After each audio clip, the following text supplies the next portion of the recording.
साल की है। अभी तो उसके पढ़ने लिखने और खेलने कूदने के दिन है। देख पार्वती, लड़कियां पराया धन होती है और जितना जल्दी इन्हें घर से विदा कर दे उतना अच्छा है। कल से आनंद की पढ़ाई लिखाई बंद। पर बापू, इसमें मेरी क्या गलती है? आप मुझे पढ़ाई करने क्यों नहीं देते? तेरी गलती है कि तू एक लड़की है। लड़का होती तो क्या बापू? लड़का होती तो क्या? ए लड़की, ज्यादा जबान ना चला, नहीं तो जबान हलक से खींचकर बाहर निकाल दूंगा। बापू, मैं पढ़ लिख कर कुछ बनना चाहती हूँ। मेरी पढ़ाई ना रोको बापू। आनंदी, तुझे पढ़ना है तो पढ़, लेकिन सारी उम्र बाप की छाती पर यूं बोझ बनकर ना बैठ। पर बापू, अभी तो मेरी उम्र पढ़ाई लिखाई की है। मुझे पढ़ लिख कर डॉक्टर बनना है। पढ़ाई पढ़ाई पढ़ाई, आज तो तेरी किताबों का काम तमाम करके ही छोड़ूंगा। ये ले। नहीं बापू, मत छोड़ो बापू। मंशोरी, नहीं नहीं बापू, नहीं। बापू, ये तुमने क्या किया? तुमने मेरी इन किताबों को ही नहीं फाड़ा बापू, मेरी किस्मत फाड़ दी, मेरी किस्मत। ये कापी किताबें ना सिर्फ छोरों के हाथ में अच्छी लगती है, लड़कियों के हाथ में तो सिर्फ मेहंदी अच्छी लगती है, मेहंदी। पर बापू, मैं लड़की हूँ तो क्या हुआ? लड़का और लड़की तो हमारी दोनों आंखों के समान होते हैं। चुप कर आनंदी, और यह एहसान मान कि अब तक जिंदा है तू। कहीं बचपन में गला दबाकर मार दिया होता तो यह तेरी बकबक नहीं सुननी पड़ती आज। पर बापू, मुझे चूल्हा जलाना अच्छा ना लगे है। देख छोरी, जितना जल्दी हो तू चूल्हा जलाना सीख ले, उतना ही अच्छा है तेरे लिए। और हाँ, तेरा ब्याह तो होगा, वो भी कल के कल। अगला जीवन है तुम्हारी यही कहानी। आंचल में है दूध और आंखों में है पानी। मुझे माफ कर दे बेटी, तेरे बापू के जिद के आगे मेरी एक न चलेगी। माफ कर दे बेटी, मुझे माफ कर दे। इस प्रकार मात्र 9 वर्ष की छोटी उम्र में आनंदी का विवाह गोपाल राव जोशी से हो गया। बाल विवाह एक सामाजिक कुरीति है और इस कुप्रथा का शिकार होना पड़ा आनंदी को। 5 वर्ष बाद आनंदी 14 साल की हो गई है। उसके घर एक शिशु ने जन्म लिया है। देखते हैं आगे क्या हुआ। देखिए ना, इसे क्या हो गया है? इसका माथा तो अंगार की तरफ तप रहा है। इसे तो बहुत तेज बुखार है। आप बिना कुछ भी बोलते हैं, दीजिए मुझे। माधव, माधव, जल्दी से वैद्य जी को बुला के लाओ। जी, अभी बुला के लाता हूँ। ये तुम क्या कर रही हो आनंदी? भगवान की विभूति लगा रही हूँ। बस करो आनंदी, ये सब अंधविश्वास है। अरे आप यकीन तो कीजिए, भगवान की कृपा से इसका माथा ठंडा हो रहा है और बुखार भी उतर गया है ना बाबू? देखिए, दीजिए मुझे। उठो बाबू, आंखें खोलो, तुम्हें तुम्हारी माँ बुला रही है। आंखें खोलो, देखिए ना इसे क्या हो गया है। आंखें भी नहीं खोल रहा। आंखें खोलो बेटा। आप चुप क्यों है? आंखें खोलो बेटा, आंखें खोलो। आनंदी, हमारा बेटा कभी आंखें नहीं खोलेगा। नहीं, ऐसा नहीं हो सकता। मेरे बेटे को मुझसे कोई नहीं छीन सकता, कोई नहीं छीन सकता। पागल मत बनो आनंदी। माधव, माधव। आनंदी, बंद करो ये पागलपन। भगवान ने मेरा बच्चा छीन लिया।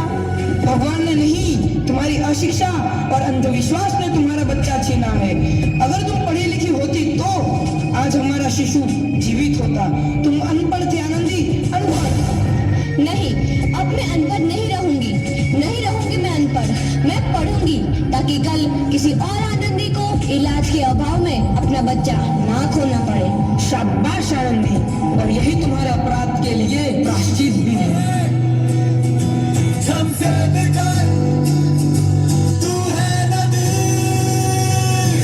आनंदी, तुम्हारी 12वीं का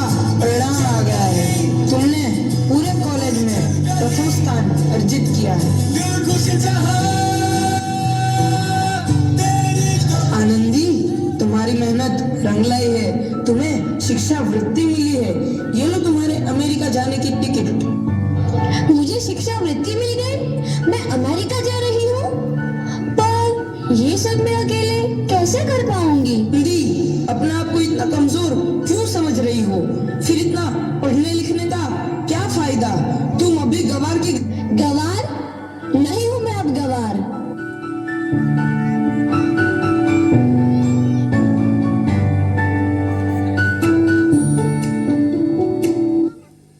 तो इस प्रकार 7 अप्रैल 1883 को आनंदी अमेरिका के पेंसिल्वेनिया के लिए रवाना हुई और 3 साल बाद उन्होंने डॉक्टर ऑफ मेडिसिन की उपाधि प्राप्त कर ली।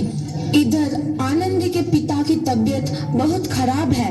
आगे क्या होता है देखते हैं।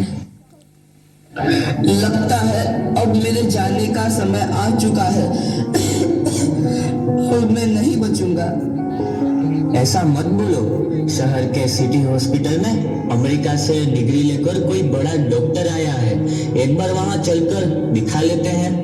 हाँ, सही बोला भैया, कम से कम दिल को तसल्ली तो मिल जाएगी। हाँ हाँ, चलो चलो जल्दी हॉस्पिटल चलते हैं।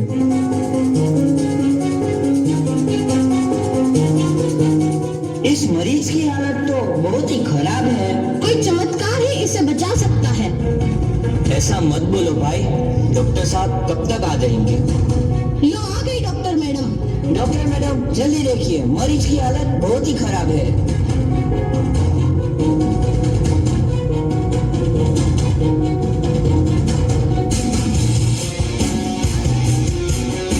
अब आप बिल्कुल ठीक है। मौत के मुंह से आपको बचाया है डॉक्टर मैडम ने। डॉक्टर साहब ने मुझे बचा लिया। मुझे मिलना है डॉक्टर साहब से। डॉक्टर साहब नहीं, डॉक्टर मैडम बोलो। डॉक्टर मैडम, उन्होंने ही तुम्हें जीवन दान दिया है। लो आ गई डॉक्टर मैडम, मिल लो उनसे। डॉक्टर मैडम, आपका बहुत बहुत धन्यवाद। आपने मेरी जान बचाई। इसके बदले में मैं गरीब भला आपको क्या दे सकता हूँ?